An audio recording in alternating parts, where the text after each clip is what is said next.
Welcome to another MTGMoxBox video, your destination for Magic the Gathering box breaks and more. If you like what we do, please support us by participating in our box breaks.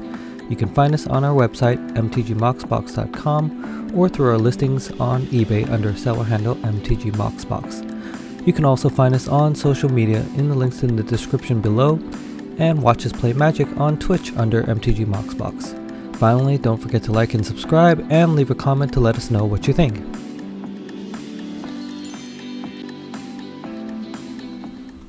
Alright, welcome back to MTGMoxBox, and we have another episode of Top 2 for this upcoming Kamigawa Neon Dynasty, which is coming out in February 11th.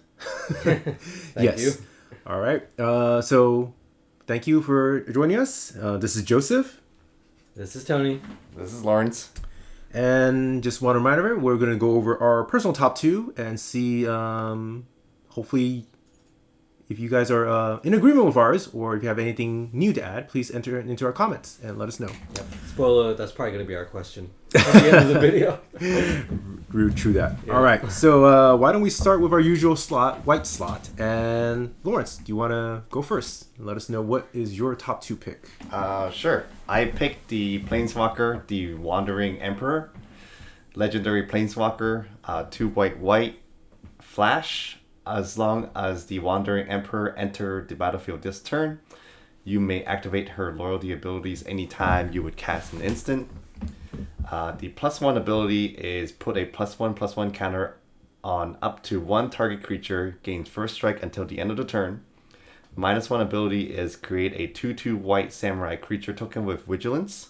And the another -2 ability is exile target tap creature, you gain 2 life. So you can flash her in during combat. I'm thinking that you can just either make your creature bigger and have first strike to kill off the opponent's creature, or you can just have her exile the tap creature that your opponent's using to protect yourself. So I thought very versatile, very sneaky. Very sneaky. Planeswalker combat trick. Yes. Since when did you become so sneaky, man? Learn from the best.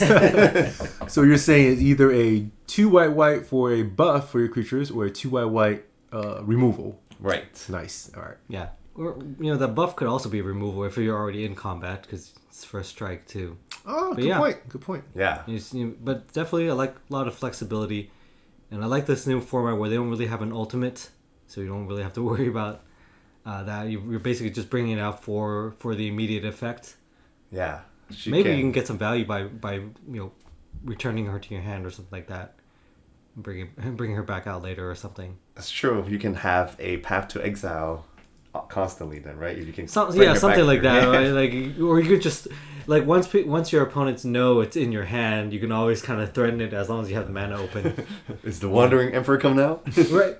Well, because then you can basically use that in a political manner and just say, if you don't attack me, then then she doesn't have to come out. See, I'm not that. Counter. I'm not that sneaky. Just saying. Counter. Just some options. But All right. I do like the Japanese art of the version that you have here. Yeah, it looks super I nice. usually like the normal border, but I like the. Yeah, it's a different style than the the Strixhaven the Mystical Archive type? Yeah, so that was more of a traditional Japanese art, which is I still like it, but this is more of a, I wouldn't say anime, but just different, like more Japanese Eastern style type of drawing. Yeah. Yep. Yeah. All right. Nice All pick. right. Yep. What's your second pick? My second pick is Kodai, Soul of Kamigawa. Nice. Also Flash, Dragon Spirit. Flying when So flashy. Kodai, Soul of Kamigawa enters the battlefield.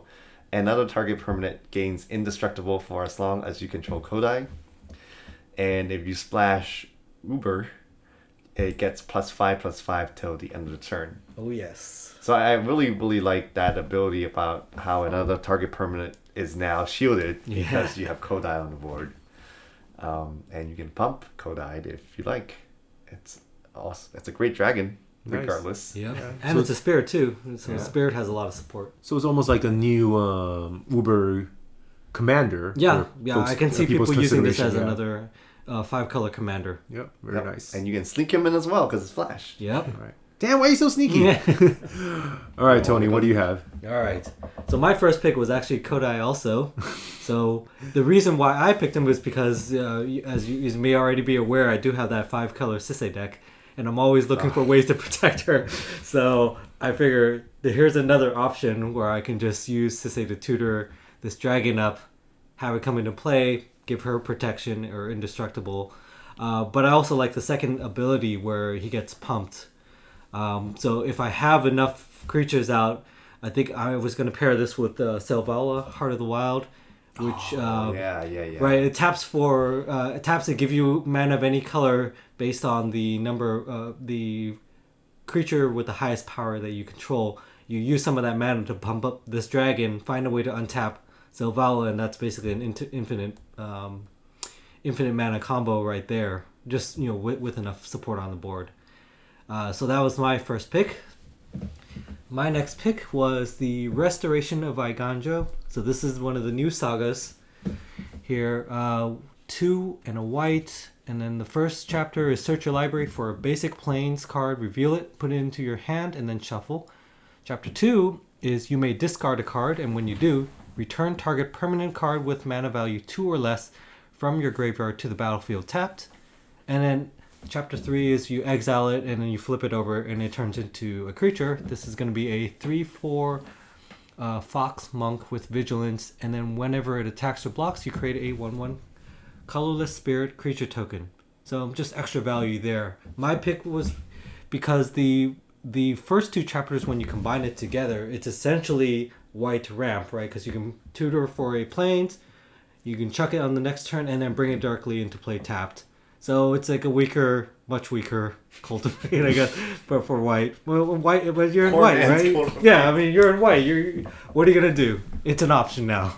White needs all the help it can get. Yeah. Yep. So I was comparing this with the other white ramp-like saga, which was the Birth of Meletis. This is Meletis. Yeah, that was from Theros Beyond Death, and that was the one where it's 1 and a white, and you search your library for a plains card and you put it in hand. But then chapter 2 is you create walls, and then chapter 3 is you gain life. So the other chapters aren't as valuable. So I'm just thinking this is a step up from that. So very nice. Yeah. What about you, Joseph? All right, my first one was Ashy Cloudsteel Kieran. It's a 2 and a white to cast 3/2 artifact creature equipment Kieran. With reconfigure 5, the equipped creature has flying, and you can't lose the game, and your opponent cannot win the game.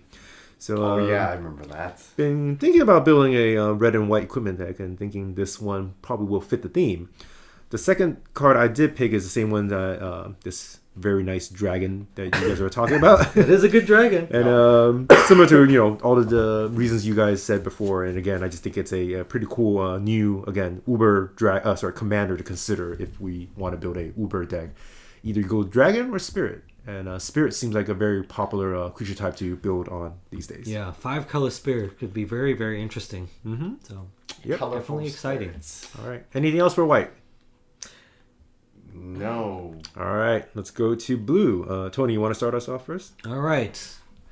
Let's see. So for blue, my first pick, I went with Tamishi, Reality Architect. So this is a legendary Moonfolk Wizard, 2 and a blue for a 2/3. And then whenever 1 or more non-creature permanents are returned to hand, draw a card. And this triggers only once each turn. And then the secondary ability is X and a white. Return a land you control to its owner's hand.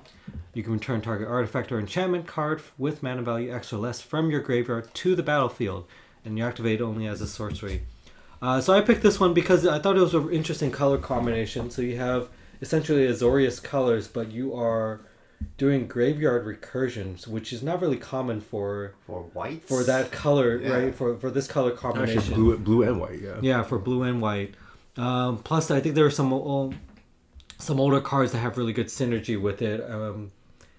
I think something like Trade Routes allows you to bounce a land, so you can draw cards on on your opponent's turns, as long as you have a way to replay multiple lands. White and blue artifact deck might exactly really want to consider having this in there. Right, artifact or enchantment. There's just a lot of flexibility. So I missed that enchantment part. Yeah, so artifact or enchantment. So it's not only artifact. So lots of different directions you can take this. So it seems like an interesting choice, both as a commander or as just a support card if the color fits. All right, thank you, sir. Yeah, nothing to see here. moving on.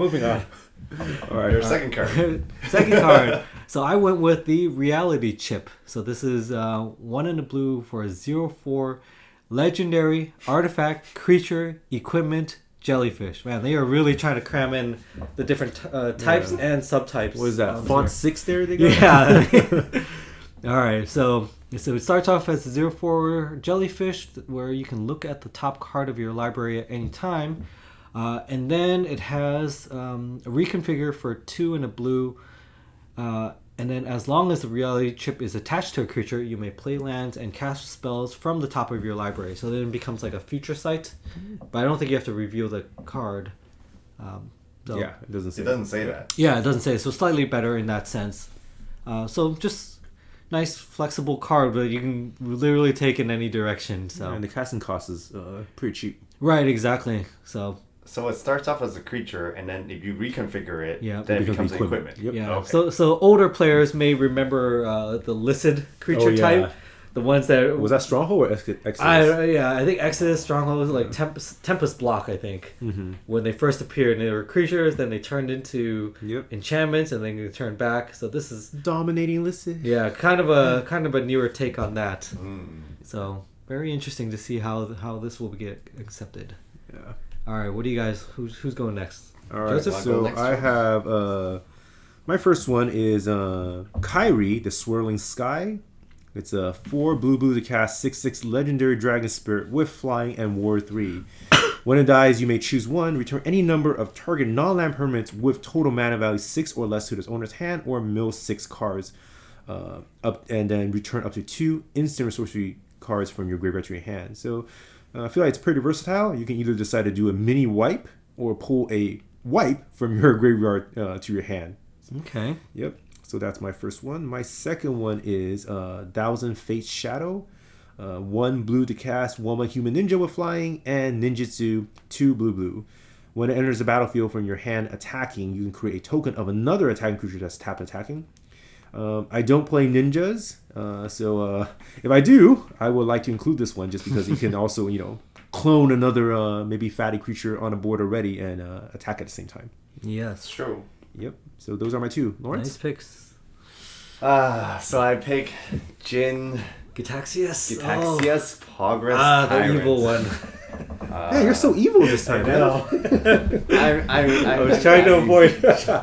I was trying to avoid that one too. Why would you avoid the best card of the set? I mean, he's pretty good. Whenever you cast artifact, instant, sorcery, you copy that spell. You can choose new targets. Unfortunately, it only triggers once each turn. But whenever an opponent casts an artifact, instant, sorcery spell, you counter that spell. Man. Unfortunately, only once each turn. Yeah, well, I think once is enough. That's a free counter for every turn. Yeah, so just want to throw it out. Imagine this in the Reaper deck. Oh, gross. Imagine this in anything. Well, good thing it's high casting cost, so it's a little bit hard to get out. Yeah, but 5 blue. Blue can cheat that out, I'm sure. I'm sure he'll find a way. Urza says hi. Oh god, moving on. So my second card is Marge of Swirling Mist. It's an instant. It's like a new fog. X and a blue. As an additional cost to cast a spell, you can exile any number of blue cards from your hand. The spell costs 2 less to cast for each card exiled this way. Up to X target creature phase out. So anytime a board wipe happens, just try to do this.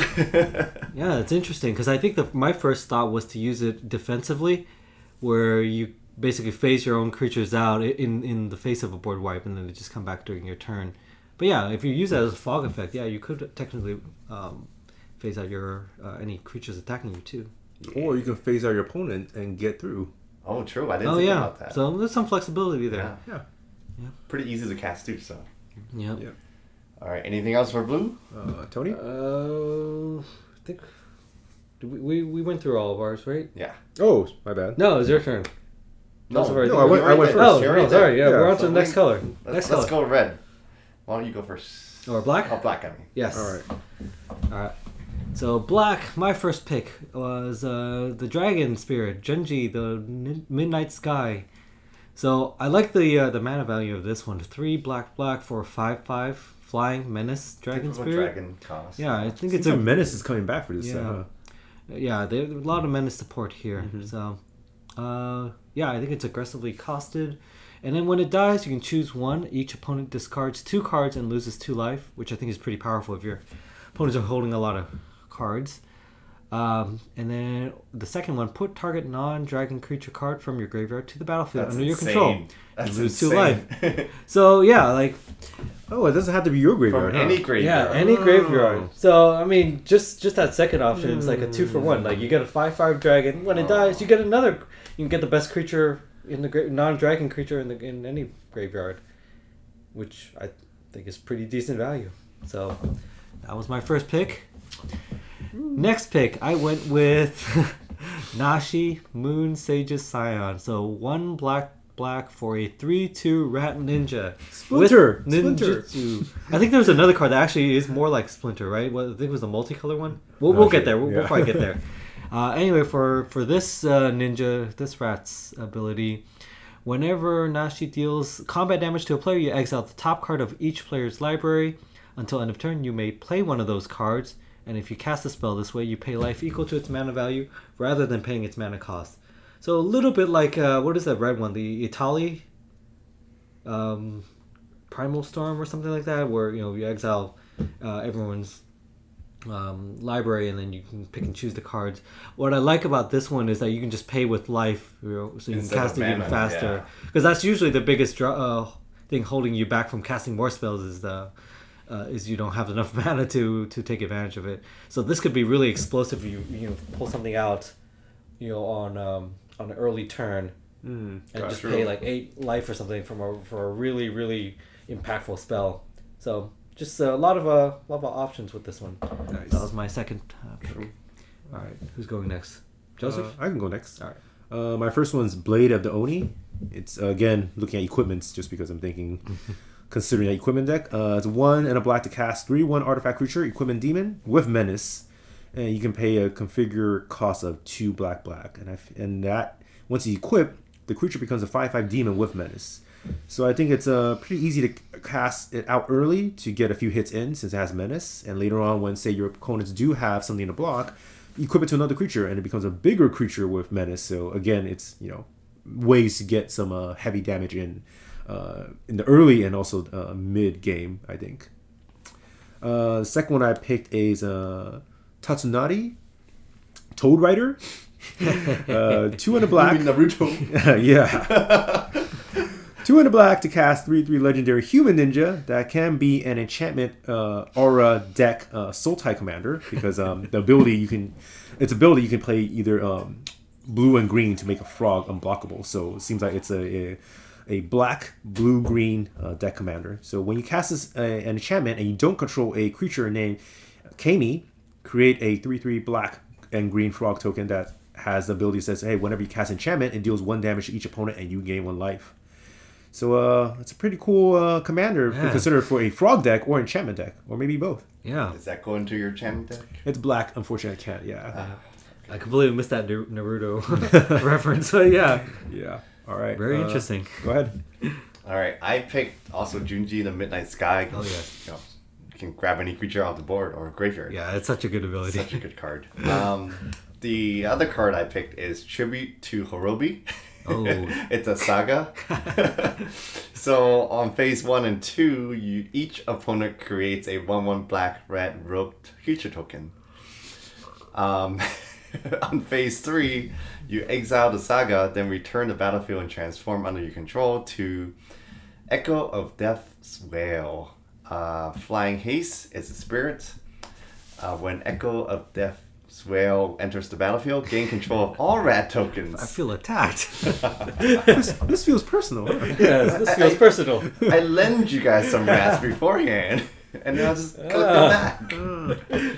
with interest. Yeah. All right. Whenever Echo of Death's Wail attacks, you may sacrifice another creature. If you do, draw a card. Oh, not bad. The So, second ability I is can pretty just nice use too. the rats and draw some cards. This card you might want to call it Rat King. Yes. Good All picks. right. Anything else for black before we move on? I think that's it for No, black. I think it's time for red, right? Yeah. Time for red. Okay. You want to go first? Sure. Yeah. My first pick is Goro Goro, Disciple of Luce. It's a 1 and a red to cast 2/2 legendary Goblin Samurai that has pay red to give all creatures you control haste, or pay 3 and a red to create a 5/5 Dragon Spirit token, and you can only activate a Dragon token ability if you control an attacking modified creature. And again, going back to the whole white and red equipment deck idea, I'm thinking this might be a good fit since the equipment deck, most of the creatures will be modified in some way, either through aura or enchantment. Or sorry, equipment. Or I think counters also count as modifications that's too. true. So Yep. very easy to throw some counters on there. Yep, and so, just so happened, because we're talking about equipment, the second card I pick is Lizard's Blades. It's a 1 and a red to cast 1/1 artifact creature, Equipment Lizard, with double strike, and the equipped creature gets double strike. So lately, I've been getting killed a lot by double strike, so I feel like that is a ability I want to start taking advantage of. Powerful. It's pretty strong. Yeah. You mean our arena? Yes. Oh. Yeah. It's like, Double I strike. don't It have a really strike. adds up. Yeah, and there are like white cards that say, hey, if your equipped creatures you control have double strike, so that's pretty nice too. Double strike is deadly because the first strike, right? The First time strike, is- and then you hit it. And then yeah. you First hit strike again, and then yeah. double strike and then first strike. Yeah. Yep. All right. All Tony, right. you want to go? Good picks. Yeah, sure. So let's see. My first pick was Scrap Welder. So this is a Goblin Artificer, 2 and a red for 3/3, and I think he's cousins with Goblin Welder and Goblin Engineer, because they all have cousins. they're all very they all have similar. pretty similar themes, right? Dealing with artifacts and graveyards and such. So this one is tap, sacrifice an artifact with mana value X, return target artifact card with mana value less than X from your graveyard to the battlefield, and it gains haste until end of turn. It's pretty good. So, yeah, wherever I'm using the other golems, I'm probably going to try to fit this one in as well. So, that was my first pick. The second one, I went with Fable of the Mirror Breaker. So, this is the saga that turns into the reflection of Kikijiki. So, I like this one because let's see, phase 1 is create a 2/2 red Goblin Shaman creature token with whenever it attacks, you create a treasure token. So, Ooh. I always like creating treasure tokens, so I like that one already. Then second phase, you may discard up to 2 cards, and if you do, you draw that many cards. So you, what is it, looting? I know there's a term for it. Might be using it wrong. Looting, filtering, something like that. Cycling, yeah. You're digging for cards. You're chucking whatever you don't need in your hand for more cards. So it's Red's version of card draw, so I'll take it. And then when it turns into the Reflection, which is a 2/2 Goblin Shaman enchantment creature, that one has an ability of 1 and tap. You create a token that's a copy of another target non-legendary creature you control, except it has haste. Sacrifice that at the beginning of the next end step. So, just all sorts of shenanigans you can get into with this one. If nothing else, if that 2/2 red Goblin Shaman creature you created earlier is still on board, then I guess you can copy that. But I'm sure there's a lot more viable targets depending on how you build the deck. So, just very, very interesting. It's similar to Kikijiki's ability. Right, exactly. It's like a, slightly more limited. Yeah, it's a slightly more limited version. I'm sure someone's still going to find a way to break it, so that's why it was my pick. I picked the exact same cards as you. Oh, really? Top 2, No, yeah. they were good cards. So. Nice. Although I was really close to picking the other one that Joseph picked too, the haste enabler. Goro Girl? Yeah, the Goro Girl was good too. Yeah. All right. Ready to move on to green? Yeah. All right. You want to go first, Lawrence? Sure.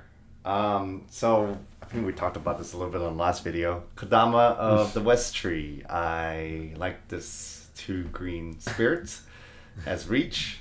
Modify creatures you control have trample. Finally, a way to gain trample. Whenever a modified creature you control deals combat damage to a player, search your library for a basic land card.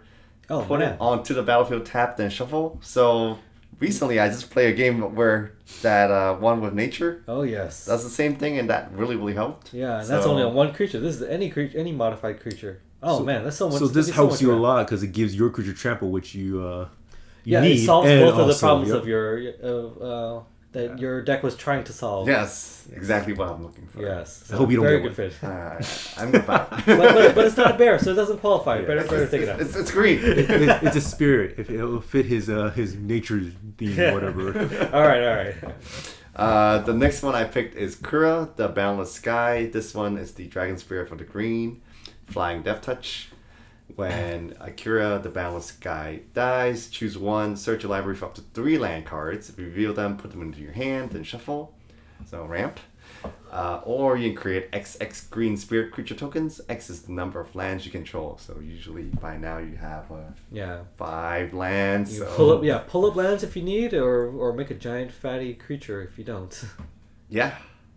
Pretty good options. So what are your picks? Go first? Oh, you want me to go first? Sure. Yeah. I'll go first. Let's see. So my first pick, I went with Weaver of Harmony. So this is a 2/2 enchantment creature, snake druid for 1 and a green. Other enchantment creatures you control get +1/+1. I think I picked it because of the second ability where you pay green, you tap it, and you can copy target activated or triggered ability you control from an enchantment source. So you may choose new targets for the copy. So I don't know. I think it's just a sign that is telling me to make an Enchantress deck or something like that. Make a snake deck. Right. So at the worst, draw another card or something like that off of another Enchantress. I was also thinking Shrines might work too, because I think those are triggered abilities. I may have to look that one up. But yeah, that one I'm just kind of stuck out for me as something interesting that I might want to use. So second one, I also went with the Green Dragon. So I think we talked about that one already. So yeah, nothing further to add there. So what was your pick, Joseph? 2 picked were both on already. Kodama the West Tree and also Weaver of Harmony. Yeah, so those were my 2 pick. Yeah, I figured the Weaver of Harmony. It's easy to cast. Enchantment creature, right? And it gives all enchantment creatures buff. And then this might fit well with my existing enchantment deck since I have a few enchantment creatures in there. Plus I can double my enchantment triggers with just paying 1 green mana. Yeah, so cheap. Yep. Yeah, good picks. All right. Moving on. Multicolor. Yep. Yeah, you want to go first? I guess so. All right. I picked Isin, 2 Heavens as 1. Oof. Legendary creature, Human Samurai, red, white, black. If a creature attacking causes a trigger ability of a permanent you control to trigger, that ability triggers an additional time. This one's going to be a popular commander, I'm sure. I like that double. And then I played the Planeswalker, Kaito Shizuki, as my second top 2. At the beginning of your end step, if Kaito enters the battlefield this turn, he phases out. The +1 is draw a card, discard a card unless you attack this turn.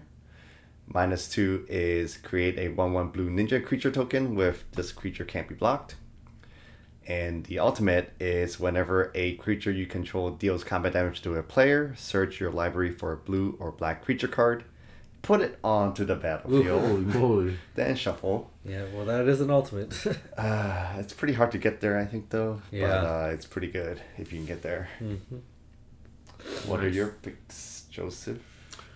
Let's see. The first one I pick is Shiga, the big deal biker.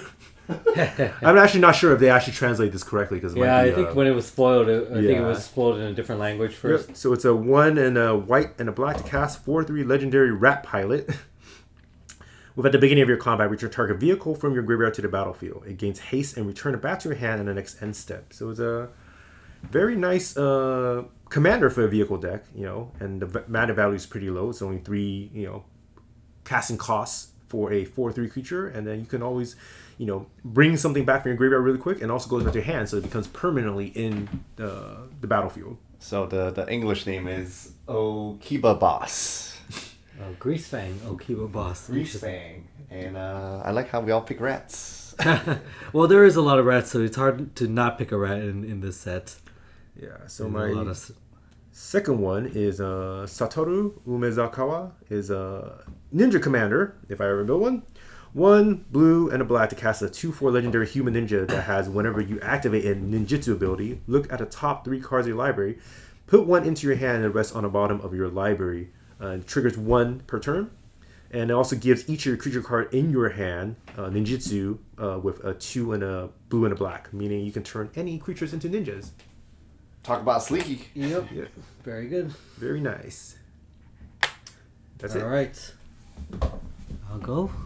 So my first pick was Hidetsugu Consumes All. So this is another saga. This is the multicolor 1 black red 1. Phase 1, destroy each non-land permanent with mana value 1 or less. Good way of taking Buy Soul Ring. Buy Soul Ring and tokens. No. Yes. No. Mana crit, mana vault, everything. Oh yes. Tokens. Treasure tokens. There's a lot of those these days. Number 2, exile all graveyards. Well, yeah. Yep. And then phase 3, exile saga, return transformed. And it comes back as the Vessel of the All-Consuming, which is a 3/3 enchantment creature, Ogre Shaman with trample. And then whenever it deals damage, you put a +1/+1 counter on it. And that's any kind of damage, not even combat damage. And then whenever it deals damage to a player, if it has dealt 10 or more damage to that player this turn, they lose the game. So it's almost like a commander, right? Commander damage? Yeah, so it's kind of like a hidden commander. Like, you can't use him as a commander because the enchantment's not legendary. Mm-hmm. But it might be an interesting way if you can kind of find a way to build around him, have him, like do direct damage to something. It's like poison counter almost. Almost, yeah. Right. So just thought it was an interesting card. So I don't like this card. Yeah, I feel like it's kind of hard to build around. To be fair, though, but I mean, if someone can find a way, that would be really interesting to see. It's so easy to cast out, though. It is easy to cast out, but then it's hard to get. You got to go through all the phases. You got to make sure he sticks, and then you got to find ways to make him do enough damage where it actually matters. All right, I'll just throw it in my infect deck and see how it goes. Get out of here. All right, next pick. Not the most highest power pick, but I went with this one just because I thought it was interesting as well. This one is Aiganjo Uprising. So this is X red white sorcery where you create X 2/2 white samurai creature tokens with vigilance. They gain menace and haste until end of turn, but each opponent also creates X -1 2/2 white samurai creature tokens with vigilance. So you're creating a bunch of tokens for everyone. I was thinking I would try to build, put this into a deck with a lot of ETB or LTB shenanigans. Soul Warden, Blasphemous Act with repercussion, something like that. But again, you're building around one card, so that's kind of hard. It's actually not bad because yours have menace, so if they want to block it, that's true. You're essentially getting twice as many through. Yeah. Mm-hmm. Right. So if X is big enough, it could make a difference. Yep. So yeah, I just thought it was interesting. All right. Anything else for multi before we go to colorless? Yeah, actually, did we all pick ours already? We did, right? Yep. Yeah. I think one that didn't get brought up that I wanted to bring up was Hinata Dawn Crowned. So I've been hearing a lot of chatter about this one being a really popular commander. Oh yeah, this one seems like it's gonna break all the spell. Right, yeah. So this is the too, right? 1 blue, red, white. So the Jeskai colors 4/4 legendary Kirin Spirit with flying trample. Spells you cast cost 1 less to cast for each target. So you're basically looking for spells that do multiple targets, and the spells your opponents cast cost 1 more to cast for each target. So it's almost like a mini ward effect too. So 2 really powerful abilities, and if you can definitely find ways to build a really powerful deck around this creature's abilities. Another spirit commander. Yeah, another spirit. Oh my god, they have enough. Yes. So yeah, even though we didn't pick this, I'm pretty sure it's going to be one of the more popular ones. Kirin Spirit. Like yes, the beer. Kirin. Yes. Well, Kirin's like some kind of an animal, right? It's like a fable animal. Yeah. Right. I think legend said it was actually a giraffe. That's a strange looking giraffe. Yes. Okay. Yes. Well, for someone who's never seen a giraffe before, I guess yes. they can interpret it how they want. Yeah. But yeah. All right. Next is Colorless. Moving on to Colorless. All right, Tony, you want to go first? Sure. So I went with, let's see, my first pick was, first one is an equipment, Eater of Virtue. It's a legendary equipment, only one to cast, and then whenever an equipped creature dies, you exile it. The equipped creature gets +2/+0 as long as a card exiled with it has flying. The equipped creature has flying. The same is true for First Strike, Double Strike, Death Touch, Haste, Hexproof, Indestructible, Lifelink, Menace. Peter Petrelli. Yes, Protection, Reach, Trample, and Vigilance. And the equip cost is only 1. So really, really efficient equipment with low equip cost. And you're trying to exile a lot of creatures with it, so you can build up a lot of abilities. I'm envisioning putting this in some kind of a theft deck. Just steal your opponent's creatures, equip it with this, exile it right afterwards. You get the ability. Then repeat, rinse and repeat, and keep going. So that's how I would, think about using it. But I'm sure folks may have some other options. Someone will find some way to break it. So next pick was Reckoner Bankbuster. So 2 mana value artifact vehicle. I'm not really a big fan of vehicles, but there's just been so much support that I kind of have to start looking at them again. So this is a 4/4 vehicle that enters the battlefield with 3 charge counters on it. And then you can pay 2 mana and you tap it, remove a charge counter from it. You can draw a card. Then if there are no more counters, you create a treasure token and a 1/1 colorless pilot creature token with this creature. Cruise vehicles as though its power were 2 or greater. So I picked this one because you don't necessarily have to use it as a vehicle. I mean, it comes in, with 3 counters, and you just tap and activate it to draw cards. Once that's done, then the pilot jumps out, can help pilot other vehicles, can pilot this vehicle, and you also get a treasure token. So I just think there's just a lot of value for a 2 CMC card. Mm-hmm. So that was my 2 picks. Nice. What did you guys go with? Who's going next? Lawrence? I picked Mirror Box. Oh, yes. I figured you guys would pick that. That's why I didn't pick it. Legend rule doesn't apply to permanents you control. Each legendary creature you control gets +1/+1. Each non-token creature you control gets +1/+1 for each other creature you control with the same name as that creature. So make copies and copies of all your legendary stuff. Nice. Yes. Going in the rat deck. What? Wait a minute. Get out of here. Get out of here. They already populate so far. The second one I picked is Mech Titan Core. Mech Titan Core. Oh, it just looks like a Voltron. It is. It's basically... The mechanic is basically Voltron. Only costs 2, but you have to pay 5 to exile it with 4 artifact creatures and or vehicles you control. You get the mech. You create the mech. 10/10 construct artifact creatures of flying, ridge, trample, lifelink, haste, and that's all colors. Too. When it leaves the battlefield, return all cards exiles with Mech Titan Core except Mech Titan Core to the battlefield. Tapped under their owner's control. Oh, I didn't realize that. Okay, that's the first time I read that last part. So it doesn't when they die. come back, yeah. Then the core doesn't come back. The core didn't cut, yeah. But all the other stuff that combined so you can save everything else that you combine it with, but you can only do this once because once it comes back, the core gets exiled. Mm-hmm. Interesting. Unless you ask the goblin to bring the artifact back. No, it can't. It's exiled. Oh, it's exiled. Yeah, you would need to pull it back from exile, which there are some cards that do that. Mm-hmm. True. So, okay. I just like the concept. Yeah, I do like the concept. Definitely points for the Voltron. The Voltron ability and how they built it into the card. Yeah. So my first pick was actually Mech Titan Core as well, because I figured if it's in my Doppler deck, it's just 4 Doppler tokens gone, and I get a 10/10. Oh shoot. That's true, but I guess you can only do it once because the core doesn't come back. But you're chucking 4 Gothoppers, which you don't really care about anyway.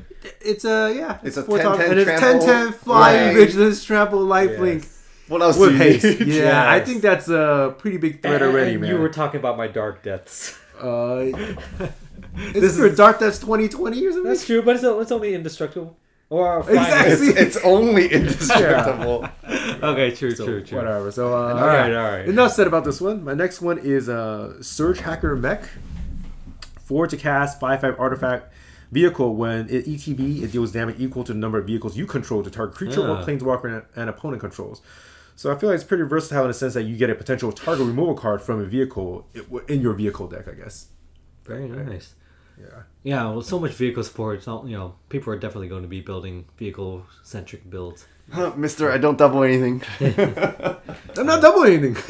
Yeah. Oh, I just realized that Mech Titan. What abilities did it come with again? It comes with Flying Viz, Trample Life. So you want to exile with your I want to exile with that little equipment sword that I brought up earlier. No. All right. More synergies. Actually, if it's a token, when you exile it, what happens? Ah, shoot, you're right. It's gone. If it's exiled, it's gone. It may not work. Forever. Woo. All right. Let's move on. Moving on. It was worth the shot. All right, let's go to land. Go to land. First, Tony. All right. So land is definitely where some of the big hitters came. So I think this came up in one of our earlier videos about what people were most excited about. So the first pick obviously is going to be Boseiju, who endures. So this is a legendary land that taps for green without coming into play tapped.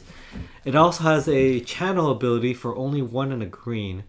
And then you discard it, and you can destroy target artifact, enchantment, or non-basic land in an opponent control. So that's so like much value. Disenchant or naturalize, but also with the third option of non-basic land. That's so much value.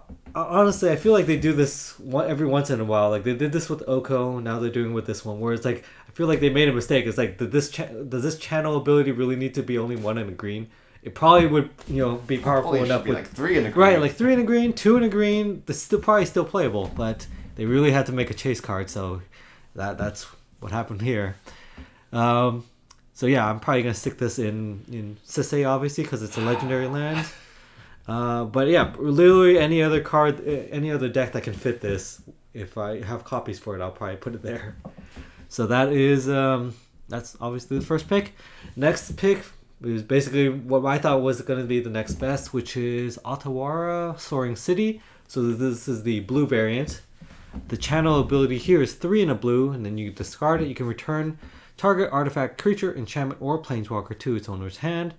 Cost 1 less to activate for each legendary creature you control. So if you're playing legendary creatures, then like Sisei, then it could be really pretty cheap. Free.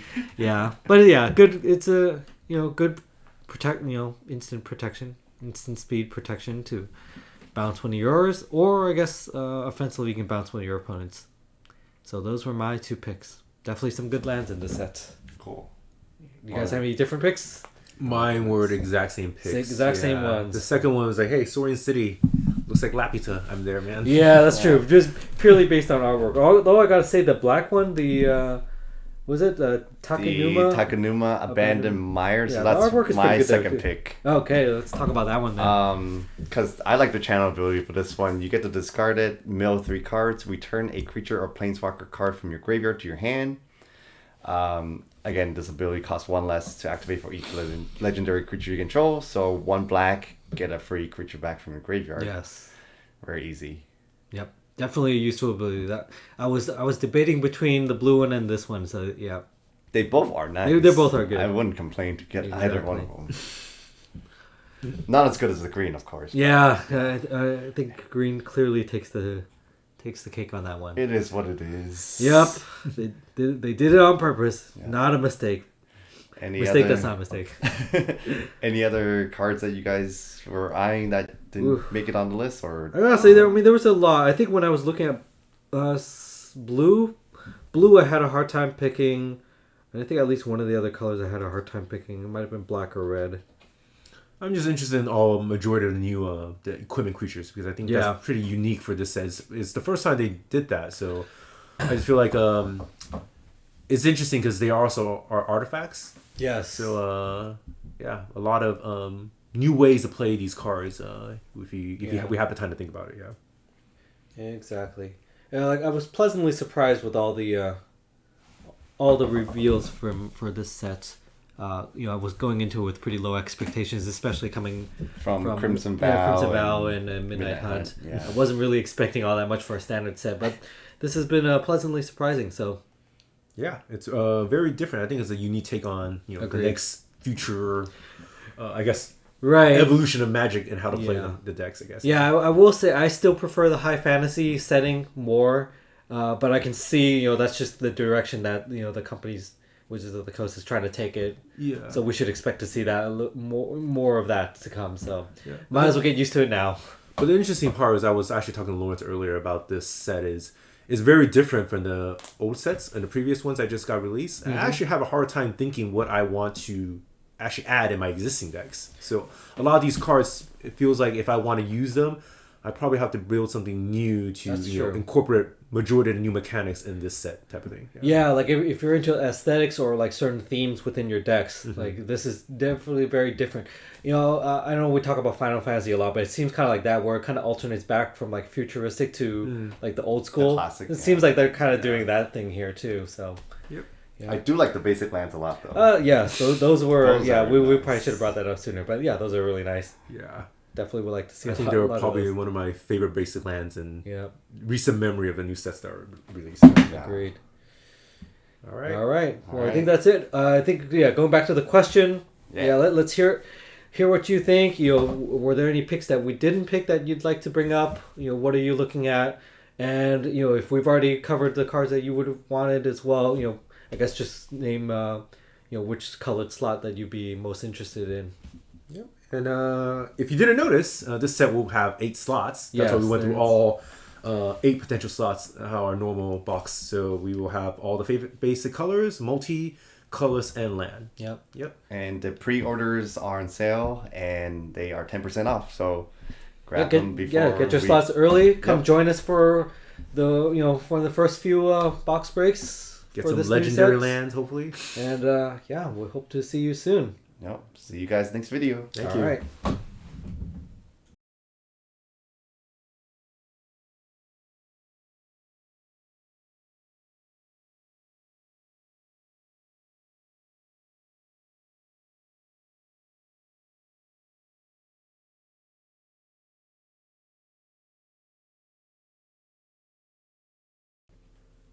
Okay, we have another giveaway to do over here, so let's go ahead and get started.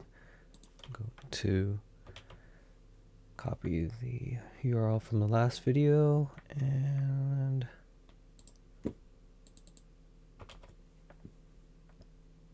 hide that. There we go. And let's see. Grab the comments and let's pick a winner. Just a reminder, last question was related to I think it was Kamigawa, whether we wanted the old or the new one, and looks like our winner is Clandor. I'm excited for the new Kamigawa, for I'd say that. Love the art style of it. Alright, great pick and congratulations. We will be in touch. Thank you.